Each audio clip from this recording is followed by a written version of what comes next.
Sorry, excuse me, is that the new Samsung Galaxy S26 Ultra? I think it is. And is that the iPhone 17? You're doing a camera comparison, aren't you? Bloody influencers in the wild. Can I come with you? Should we see which is better between these two?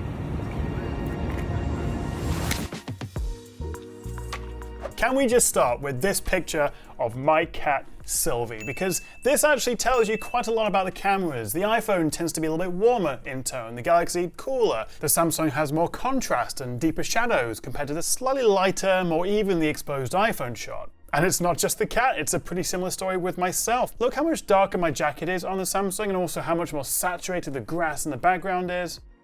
To simplify it, the Samsung is a little bit moodier, perhaps, the iPhone a bit more Instagram ready.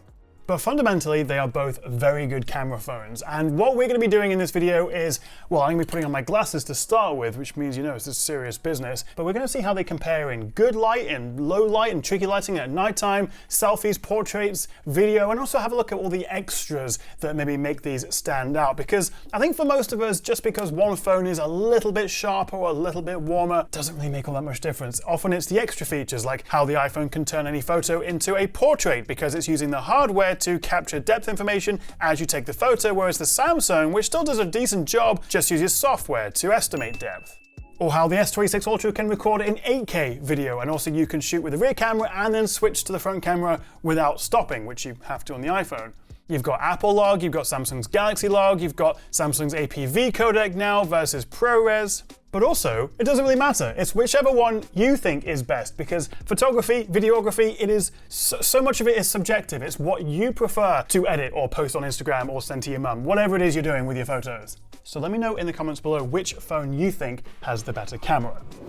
Putting everything else to one side, you know, iOS versus Android, sensor size, resolution, price, fundamentally the S26 Ultra has an extra camera lens. You've got the 3x optical and the 5x optical, which is really annoying because the iPhone, of course, has the single 4x optical zoom. So whichever focal length, whichever zoom factor you match, there's always going to be a slight difference in image quality because of the lens it's using.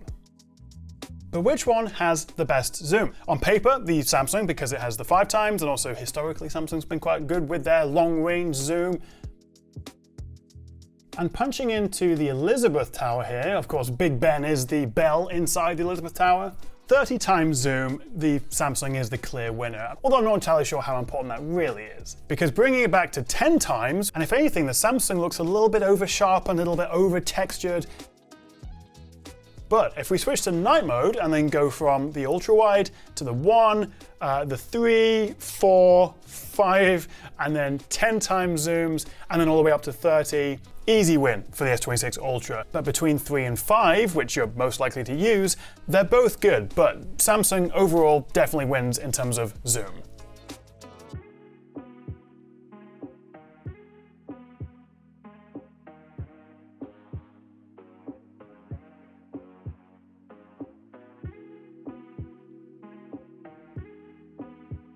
I love the lighting in this Covent Garden shot. But I prefer the iPhone here because the Samsung's actually losing quite a lot of information in the low light. You're getting some clipping of the blacks, the sort of huddle of people in the middle, even the orange beanie. There's just more fine detail in the iPhone shot.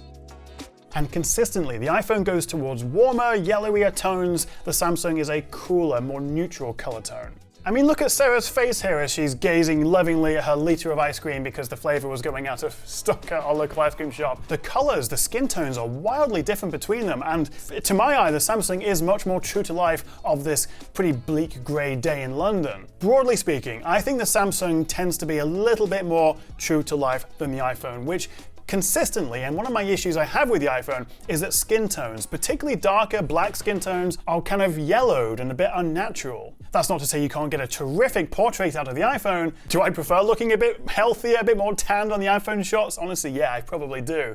The real question here, though, is which phone takes a better photo of Bryan Cranston? He was coming out the stage door at the theatre, and this is just with the 1x, just the main camera. It's an interesting flip of what we saw in good light, in daytime photos. And looking at his coat, his shirt, there's a lot more detail in the Samsung's shot. Can we talk about video? And going between the very bright sunshine and then back into the shade a little bit, you can see how each phone handles the exposure, the color. Ooh, that is bright. This is portrait video on the S26 Ultra, 4K 30. Historically, I've always thought the cinematic mode on the iPhone looks better, but I don't know, maybe the Samsung now. But you be the judge. Let's switch to the iPhone. So let's start with the bright light. Again, very bright. This is cinematic video, also 4K 30. But what do you think in terms of the video quality and also the depth of field, the blur that you get with this portrait cinematic video between the iPhone and the S26 Ultra? Hopefully those transitions worked. Samsung's also caught up to Apple in the Pro video department, because now when you shoot log on the S26 Ultra, it's captured in the new APV codec, giving you similar dynamic range and grading flexibility to iPhone's Apple log when shooting in ProRes, and for the first time you can actually save S26 Ultra video directly to an external SSD, like we've been able to on iPhones for a couple of years. Oh, and they've added new LUT options. You've got 5 to choose from. Previously you just had the standard color. And I like that this is built into the camera app and the gallery, and you don't have to use a third-party app.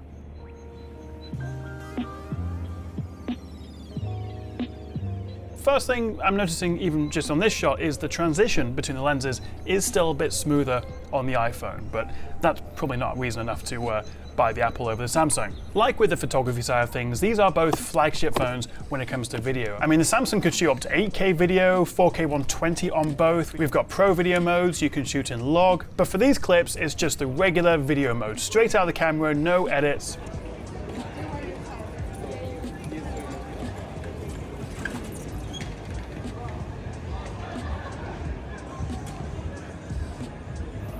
But it's in low light where you see the biggest differences. The iPhone is brighter, generally the exposure is higher, which you may or may not like.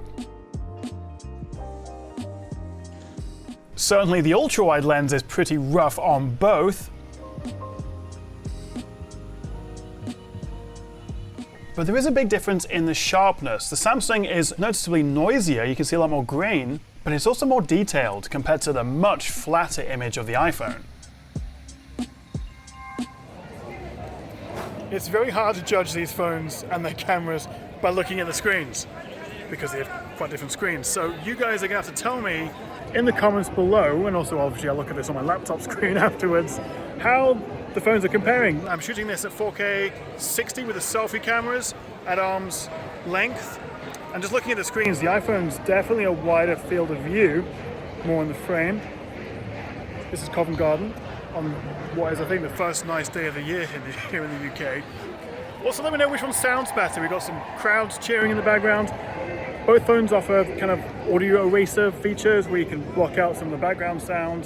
Arguably, these videos are a little bit academic because you're probably buying one of these phones based on whether you want iOS or Android, not because one phone has a slightly sharper camera or handles the bright clouds a little bit better than the other one.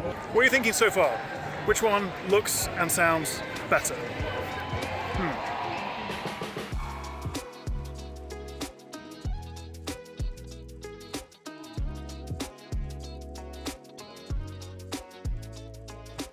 If I'm making a camera comparison, I have to mention the new super steady horizon lock. You can turn the phone a full 360, and assuming you do it reasonably well, you can keep it nice and straight. Not sure how often you'll use it, definitely quite a cool feature. This is what happens if you do it on the iPhone.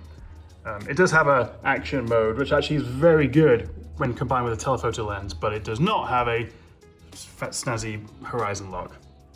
I think we'll survive. And of course now with dual capture on the iPhone, which was introduced on the 17 Pros, you can see my ugly mug and the very pretty view in front of me. This is just outside Barcelona. It does limit your recording to 4K 30, can't do 4K 60, and while you can move the little guy around, it's baked into the video. It doesn't save the files separately. You can't do a split 50-50, so it's a little bit limited, but it is nice to have the option. Sticking with the iPhone, and a new feature for the 17 series was this more square-shaped sensor for the selfie, the front camera, which means you can adjust between vertical and horizontal aspect ratios for your selfies without having to rotate your hand.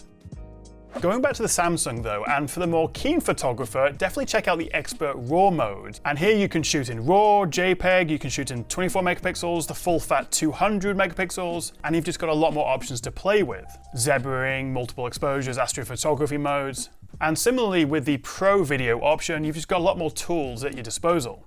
Whereas on the iPhone, we've got Final Cut Camera, and this gives you loads more tools and options for shooting video, which is particularly useful if you want to shoot in log, so you can color correct it afterwards. But unlike the regular camera app, you don't have to shoot it in ProRes, which you may not want to because of the huge file sizes. Although if you want, you can shoot in the ProRes RAW and ProRes RAW HQ, which honestly is diminishing returns in terms of quality versus storage. Oh, and of course, if you are one of the handful of people who bought an Apple Vision Pro, you can take photos and videos in spatial mode, so you can watch it back in 3D.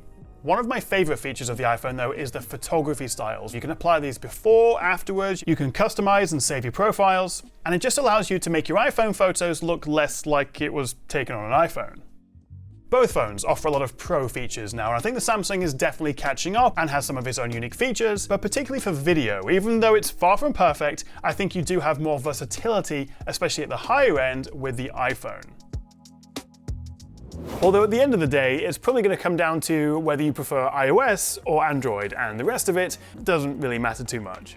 I carry these two phones around with me. Personally, I would lean a little more towards the iPhone, but you are absolutely welcome to disagree with me, and I want to know which phone you think has the best camera in the comments below.